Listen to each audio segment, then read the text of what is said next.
नैनं छिदन्ति सहस्राणि नैनं दहन्ति पावका न कलेदयन्ति आपो न शोषयति मारुता। हे अर्जुन, इस आत्मा को न तो शस्त्र काट सकता है, न अग्नि जला सकती है, न पानी भिगो सकता है और न वायु उड़ा सकती है। तो कुंभ में जितने भी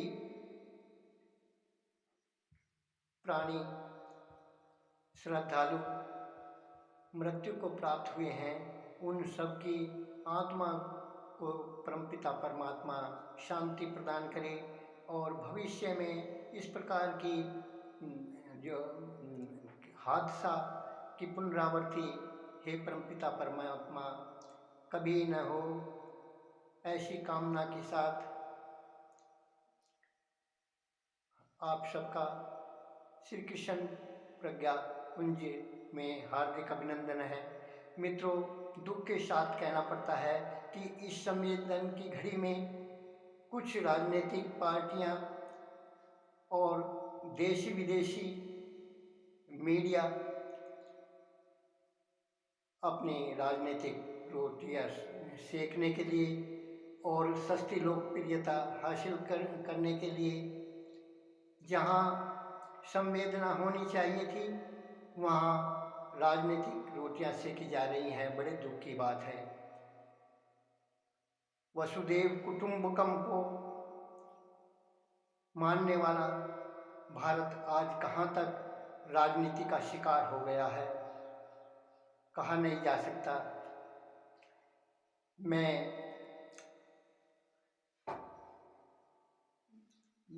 ये तो भगदड़ मचने से आज पहली बार ही ऐसा नहीं हुआ। सन 1954 में जब कांग्रेस सरकार थी तो भी सैकड़ों से ज़्यादा लोग मारे गए थे।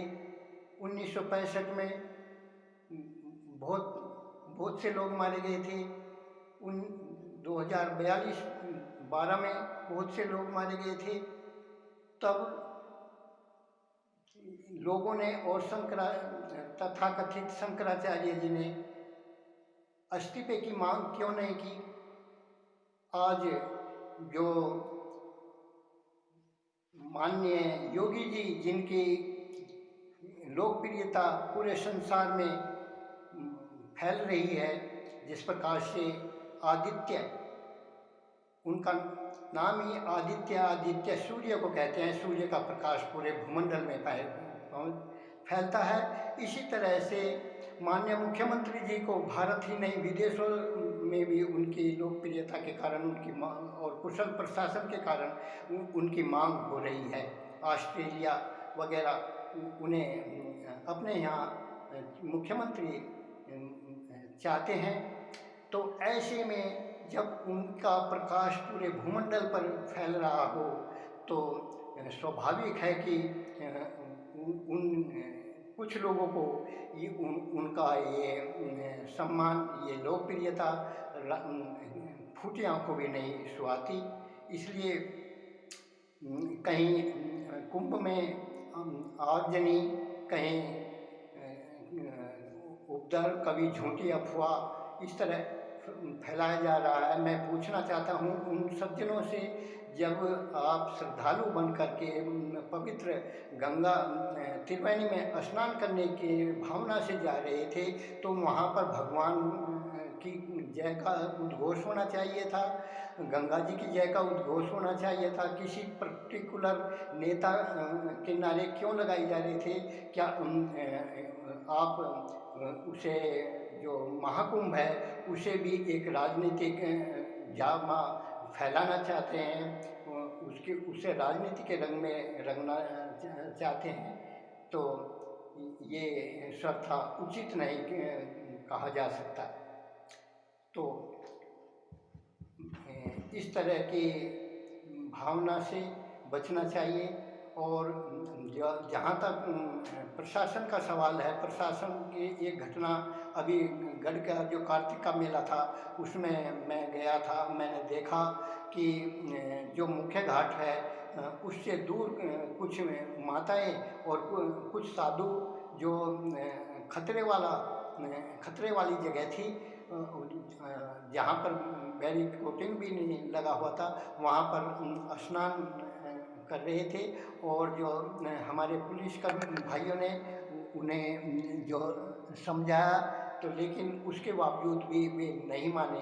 तो अब जो ऐसी धार्मिक जगहों पर जहाँ बहुधा भीड़ भाड़ के उसमें भगदड़ हो जाती है, तो उसमें प्रशासन क्या करे, डंडे तो वहाँ चला नहीं सकता, उनसे विनती करता है और विनती को वे लोग नहीं मानते। इसी तरह जो मुख्य घाट था जहाँ जो संगम की नोक कही जाती है, वहाँ पर स्नान का ज़्यादा से ज़्यादा लोगों को के दिमाग में ये था कि इसी जगह पर स्नान करने से मोक्ष मिलेगा और पुण्य मिलेगा, ज़्यादा से ज़्यादा पुण्य मिलेगा। ऐसी भावना उनकी मानसिकता में थी। तो इससे वहाँ ज़्यादा से ज़्यादा भीड़ हुई और कुछ लोग वहाँ जल्दी से स्नान करने के लिए आसपास में ही सो गए, जो जो उचित नहीं था। इसी तरह जो कुछ वीआईपी लोगों का तांता वहाँ पर लगा रहता है, उनके व्यवस्था में बहुत से पुलिस की व्यवस्था की जाती है, तो वो जो उसमें व्यवस्था भी चरमरा जाती है। तो जो वीआईपी लोग हैं वे जिस तरह हमारे अखाड़ा परिषद के जो धर्माचार्य हैं और अखाड़ा परिषद के लोग हैं, उन्होंने स्नान अमृत स्नान रोक दिया था।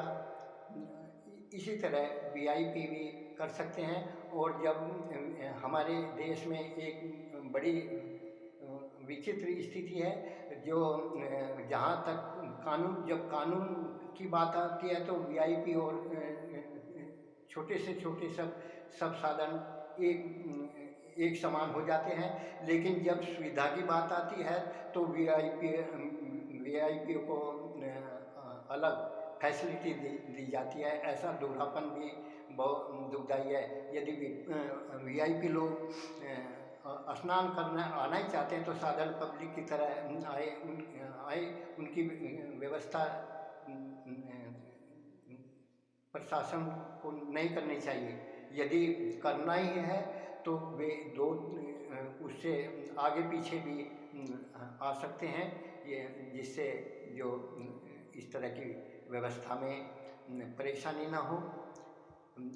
तो इस तरह जो बहुत सी ये रोकी जा सकती है। और एक भगदड़ की अवस्था में एक मुद्रा बहुत ही लाभकारी होती है, जिसे बजरंग मुद्रा कहते हैं। वैसे तो संकट मोचन हनुमान जी हैं, वो हर परिस्थिति में उनका नाम जो संकट को दूर करने वाला होता है। तो इसी तरह जो बजरंग मुद्रा है उसे जो है ऐसी भीड़ भाड़ में आसन तो नहीं लगाया जा सकता, लेकिन जब आपका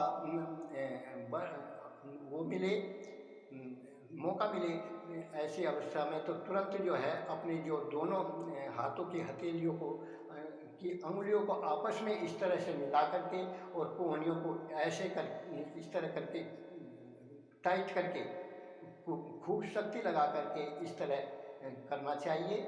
और इसमें यदि इधर से गिरेंगे तो इस कोहनी के दबाव से वो आदमी हट जाएगा, इधर गिरेंगे तो हट जाएगा, और सामने गिरेंगे तो भी हट जाएगा।